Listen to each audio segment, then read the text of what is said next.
Hello friends. As far as MBA is concerned, one of the biggest bottlenecks that comes in our mind is the huge fees. And hence on this channel, I come across different options which are not high on the pocket as well. So we have evaluated, for example, FMS Delhi or MBA from DSC, that is Delhi School of Economics, or MBA from National Institute of Bank Management in Pune. Now there is this MBA from DFS, Delhi University, Department of Financial Studies, which is also an amazing MBA. So Department of Financial Studies was established in 1994. 50 seats. The admission happens through CAT, followed by GDPI. The fees is right now, what I understand, is only 12,376 rupees per annum. Yes, you heard it right. Your MBA will be in less than 25,000 rupees. And the weightage is very clear in terms of shortlisting for GDPI. It will be like 70% CAT, 10% for class 10. For 12, there is one catch here that you will necessarily need to have either maths or business maths. If you do not have maths or business maths, you cannot appear for the admission process of this college. The weightage totality will be 7.5 plus 2.5. If you're a girl, you will have additional 5% points. And then there are specific graduate degrees which this institute wants. And we are going to come to that. So if it is BCom or Eco Honors or BBE or BBS or BMS or BFI or BBA, you are going to get that additional 5% grade. So people from the commerce background or from economics or BBA background have an edge here. In terms of the final score also, you have like 57.5% for CAT score, 5% is for 10, 12, GD 7.5%, PI will be 20%, and 2.5% for female and 2.5% for specific BCom or BBA or BSc degrees. So from that perspective, the advantage is that you are not really set back if you have a poor score in class 10 and 12. It is weightage is 20% only. If you look at some MBA institutes, their weightage is significantly higher. Now, their aggregate cutoff for this will be 97.01% for MBA Financial Management. And they call for GD like 12 times the number of candidates. So 50 seats means 600 people will be called for the GDPI. A very good finance focused curriculum covering all the major finance courses that you could have.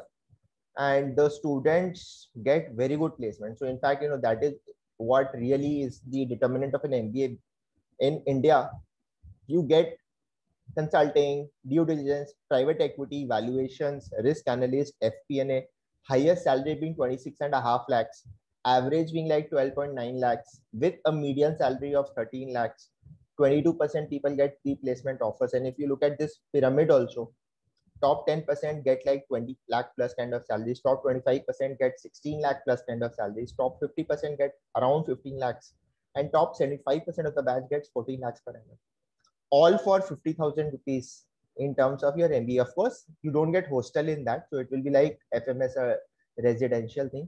So it is more towards the gender diversity ratio is more geared towards guys. So 85% in spite of the 5% score for shortlisting and 2.5% score in the final thing. Average CAT percentile 97.28, highest 99.94.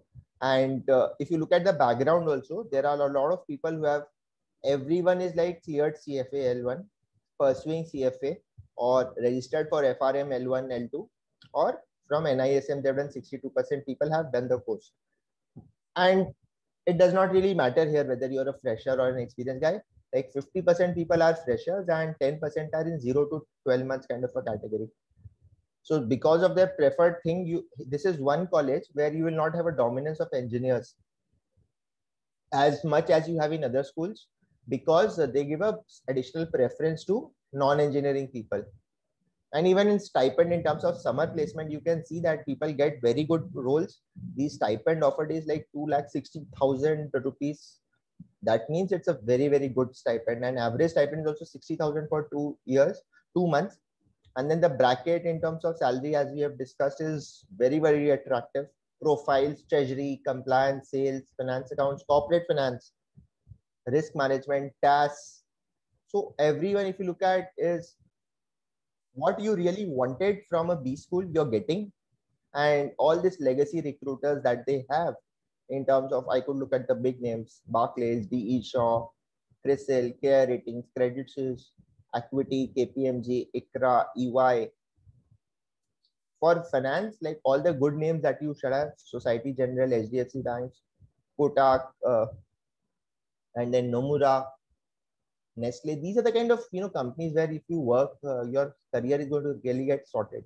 And look at the alums also, people who are really working in places, in terms of people who is the managing director of Credit Suisse or Sapient, CEO level people, chief risk officer level people, country head level people.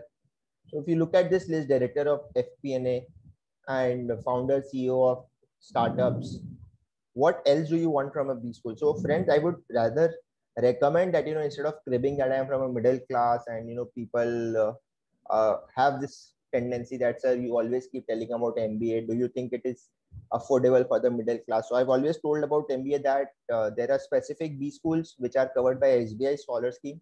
You get 100% collateral free loan.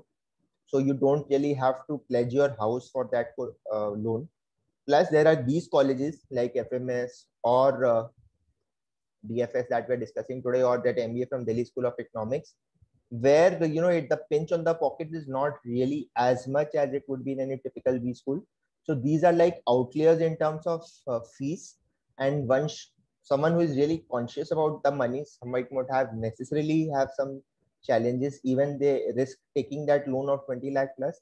Then with a clear focus, 97%, 98% in CAT is not really very difficult if you really prepare.